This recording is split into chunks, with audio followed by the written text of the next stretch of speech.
OK, Alexandre, on va parler de notre DLF 2076 VT2P. Oui, la variété 2076, c'est la variété la plus hâtive de notre gamme pour la région ici. C'est une belle variété. Elle est résistante aux insectes par le gène VT2P. C'est une variété qui est un peu plus cornée que la variété précédente, le 2142.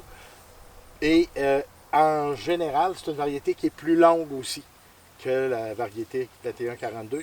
Donc, elle peut servir d'ensilage hâtif et de maïs grain.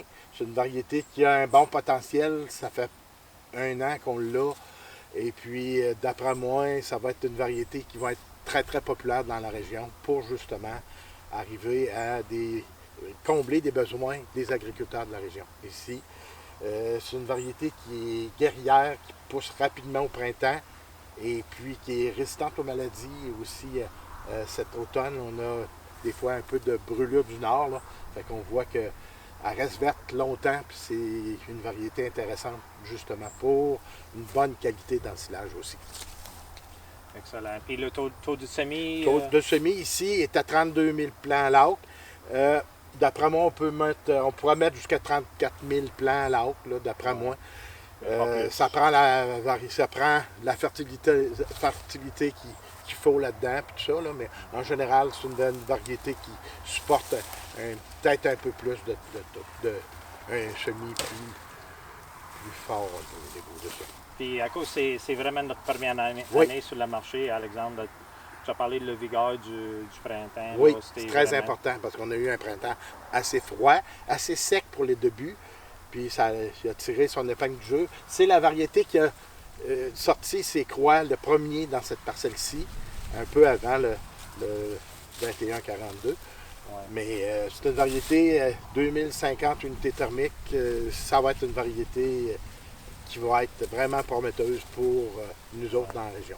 Oui, et ça a l'air d'avoir juste à l'œil, le poids spécifique va être très bon. Oui, c'est le fait qu'il y ait un petit peu de vitreux dedans, ça donne une chance au niveau de poids spécifique. Ouais. Maintenant, on a le DLF 2142 à Roundup Ready. Je vais demander à Alexandre de dire ses commentaires sur cette variété-là. C'est une variété qui est une variété hâtive pour la région. C'est une variété pour le maïs grain en général, pour le marché de la région de Québec, mais aussi il peut servir comme ensilage hâtif. C'est une variété qui a du grain à majeure partie denté et c'est un épi qui peut contenir entre 12 et 14 rangs de tours. Et c'est une variété qui est dans une hauteur moyenne pour justement avoir une bonne proportion épi-tige. C'est intéressant pour les agriculteurs qui veulent avoir un ratio de grain intéressant au niveau du maïs qu'ils cultivent, là, si tu veux. C'est les caractéristiques importantes. C'est une variété Roundup Ready qui est assez rustique aussi au niveau de l'émergence. C'est les caractéristiques de base de cette variété-là. Ça dit, Alexandre, qu'ils vont avoir, si on fait un maïs ensilage, on peut augmenter le taux de semis, puis ça va être un maïs avec pas mal d'amidon. C'est ça. Ici, on a un taux de semis de 32 000 plants à l'acre, mais en général, on pourra monter jusqu'à 35 36 000 plants de grains à l'acre. On pourra semer ça parce qu'il pourra le supporter, parce que c'est une variété plus dans la moyenne des choses. C'est ça la caractéristique. Fait que là, puis, c'est quand même assez avancé. Puis on voit un cœur rouge là, comme les vrais maïs grains qu'on travaille avec les maïs dentés. C'est une variété qui est avancée pour la période ici. Là. Et puis probablement qu'ici une semaine, le point noir va apparaître. On est au 4/5e de la ligne d'L. OK, Alexandre, maintenant on a le DLF 2158 VT2P. Vos pensées de cet hybride-là? C'est une variété nouvelle. On est content d'avoir une variété nouvelle dans cette gamme de produits-là. C'est un 2200 unités thermiques, 2150, 2200. C'est une variété qui est très dentée, assez assez hâtif aussi. C'est une variété qui a un bel épi, 14-16 rangs de tour. C'est des beaux grains. C'est une variété aussi qui part assez bien au printemps. Elle est un petit peu plus lente que le 20-76, mais c'est une variété qui a une bonne vigueur, une bonne santé de plant, même à l'automne. Ça garde sa verdeur. C'est une variété qui a dans l'ensemble une bonne tenue, une bonne hauteur. Ça fait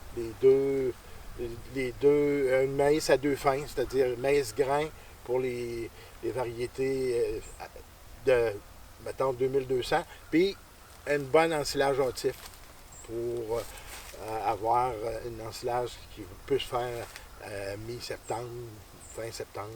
C'est de quoi d'intéressant. Comme ça, dans la région hâtif, ça va être peut-être le choix là, pour le monde qui exige un maïs denté. Oui, c'est ça, parce que ça va remplacer, nous autres, la variété qu'on a déjà, le 2210, qui était une variété populaire pour le maïs grain et le maïs ensilage hâtif. Fait que c'est l'évolution. Et égal ou meilleur, ça, c'est la vision de la compagnie pour justement améliorer nos produits. Est-ce que c'est vrai si je dis, OK, regarde, c'est une 2150 à 2002, ça va se comporter bien dans les régions de 2003 aussi? Oui. Probablement plus que dans les régions de 2000, mettons? Oui, exactement. Okay. Le marché est plus pour sa zone, là, pour qu'il soit au plein potentiel, c'est ça, 2200, 2150, mais il peut performer dans des zones de 2300 facilement. Ça se marie bien avec d'autres variétés. Oui, excellent. C'est un beau grain, plat, bien beau. Comme une dent de cheval.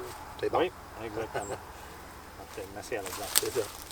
OK, là, Alexandre, on va parler de DLF 2321, qu'on a aussi le 2320 à Roundup, mais celui-là, il est à VT2P. C'est ça. C'est une belle variété. C'est une variété qui est la plus populaire dans la région pour l'ensilage. C'est une variété qui est 60% cornée puis 40% dentée. C'est une variété à rave blanche, qui est à dire qu'il n'y a pas de cœur rouge. Donc, c'est une variété qui s'égrène bien, qui se travaille bien. On n'a pas de refus.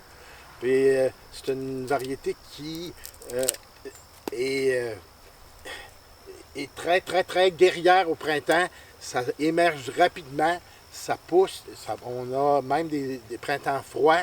C'est une variété qui est bon an, mal an, toujours régulière. C'est l'avantage de cette variété-là. C'est une variété qui reste verte longtemps aussi à l'automne et puis qui a l'avantage d'être assez longue. Donc, on peut couper haut pour diminuer l'effet des nitrates et l'eau qui est dans la base de la tige. Donc, ça fait un ensilage qui est de meilleure qualité en général au niveau de l'automne. C'est une variété qui remplit ses épis jusqu'au bout. Moi, c'est la variété que j'aime le plus. Non, c'est vrai, Alexandre, puis le potentiel, on voit le potentiel, la santé du plant pour le monde qui veut être sûr qu'on en scie le vert. On voit cette année, ça se démarque. Oui, c'est ça. C'est des belles variétés, c'est guerrier.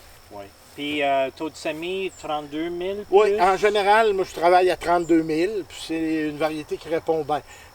34 35 000, les épis sont plus petits, puis la tige est plus fine aussi. Moi, j'aime avoir une tige assez solide, parce que le fait qu'elle est longue, il faut qu'elle se tienne. C'est très important. Oui. En général aussi, j'essaye d'avoir un traitement au niveau des herbicides qui n'ont pas de banvelle.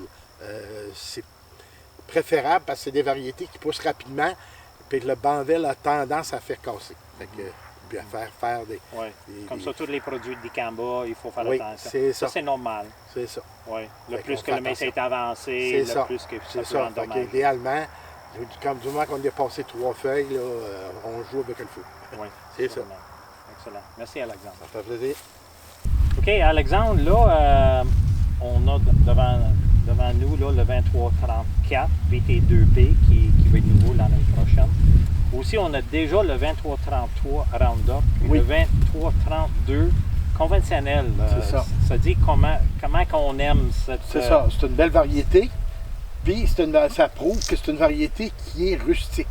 Donc, on est capable d'aller chercher une variété conventionnelle dans cette lignée-là pour justement avoir un bon rendement, puis elle se comporte bien au niveau de l'établissement.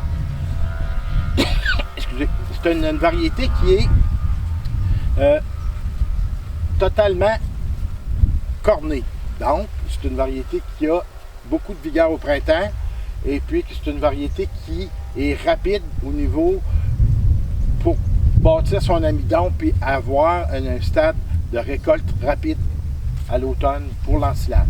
C'est une variété qui a des feuilles larges comme ma main, donc il y a une capacité importante de photosynthèse et c'est une variété qui est assez solide aussi, elle se tient bien au niveau de la tige, elle a beaucoup de racines aussi, fait qu'elle tire son épingle du jeu pour des saisons froides comme on a eu ce printemps, difficiles. On a toujours du succès avec cette variété-là. C'est une variété, la variété VT2P, qui est un peu plus tardive. C'est une variété qui est colossée pour le maïs grain à 2400 unités thermiques. Puis la variété juste RR, c'est un 2375. C'est une variété qui est un peu plus avancée que la variété VT2P parce que c'est sûr et certain que le fait qu'elle est plus résistante aux insectes, elle garde sa verdeur plus longtemps et puis l'épi est un peu plus long à maturer. C'est la caractéristique. C'est une variété aussi qui supporte des taux assez élevés de densité. On peut aller jusqu'à 34-35 000 plants à l'acre parce que c'est une variété que les feuilles sont en plière, c'est-à-dire qu'elles sont en V, là, fait qu'elles prennent un petit peu moins de place, mais qui sont très efficaces au niveau de photosynthèse. Fait que, puis c'est une variété où les épis sont réguliers. C'est pas des hyper gros épis, mais c'est régulier, puis c'est plein jusqu'au bout. Fait que c'est plusieurs caractéristiques qui font que on voit qu'on ne gaspille pas avec cette variété-là. Comme ça, puis on voit la santé du plant Oui. qui est impeccable. Oui. Puis pour le monde qui veut faire du maïs ensilage, c'est excellent, beaucoup de grains, un C'est ça. excellent. Puis pour du maïs grain humide aussi, c'est une variété pesante, Exactement. intéressante pour les agriculteurs qui veulent avoir du maïs grain humide. Puis c'est une variété qui est assez bien, facile à battre aussi. C'est une variété où on a le choix. Ouais. Puis la grosseur de les grains, c'est quand même très gros. C'est des gros grains. On avait anciennement des variétés cornées qui étaient très petites. Ça, c'est incroyable. La qualité de grain, ça va être incroyable. Parce que si on casse un épi, il n'y a pas de cœur après ça. Puis le grain, ça fait quasiment le 2/3 de l'épi. Fait que ça, même si l'épi paraît pas très beau, il y a du grain. Si on l'égrainerait, on voit la pesanteur du grain, comment il est dense. Donc, c'est un champion. Oui.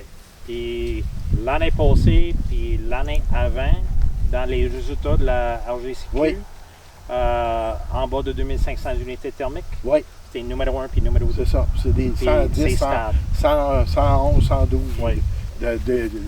d'indice de rendement. Ça, c'est le mien. L'autre, le 23-21, c'est le tien. Ça, c'est le mien. C'est correct. On ne chicanera pas. Non, pas du tout.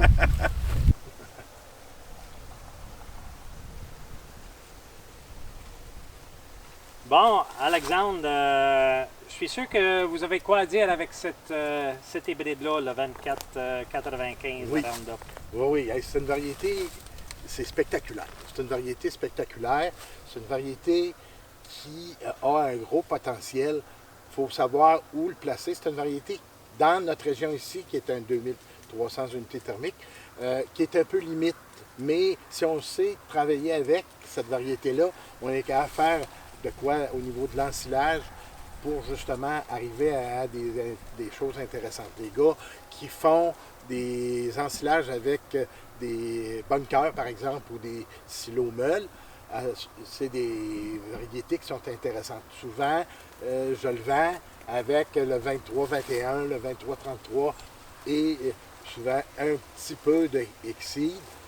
Ça fait un beau mix au niveau de l'ensilage comme tel. C'est une variété cornée qui a beaucoup de vigueur, mais c'est comme on dit, il faut faire attention pour pas qu'elle verse. Donc, ça prend plus de potasse, des champs riches en potasse, pour justement avoir une tige qui est solide pour pas qu'elle soit versée quand on veut la récolter. On l'épie et plus haut que nous autres au niveau on est obligé d'étirer les mains pour l'éplucher. Donc, c'est une variété qui a un effet de voile important.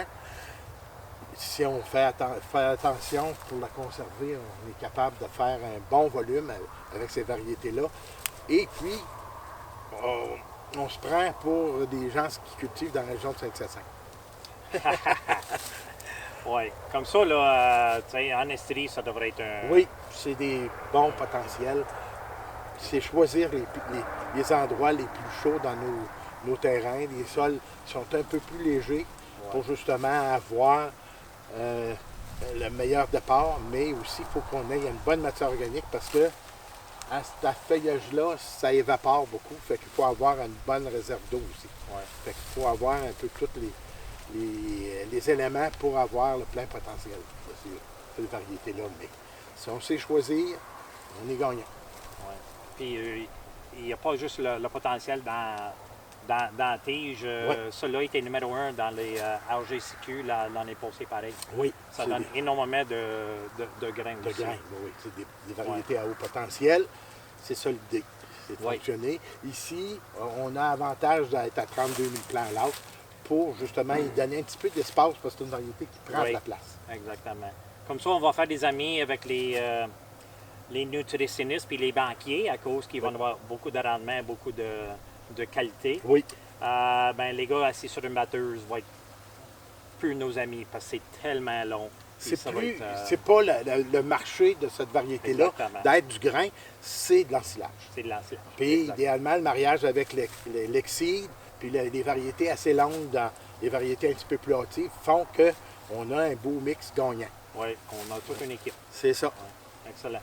Merci. Oui, on va l'ouvrir. Oui. Rampe blanche. C'est pareil. Une rampe blanche, beaucoup de grains. C'est pas de valeur. Du gros grain. Oui. Excellent.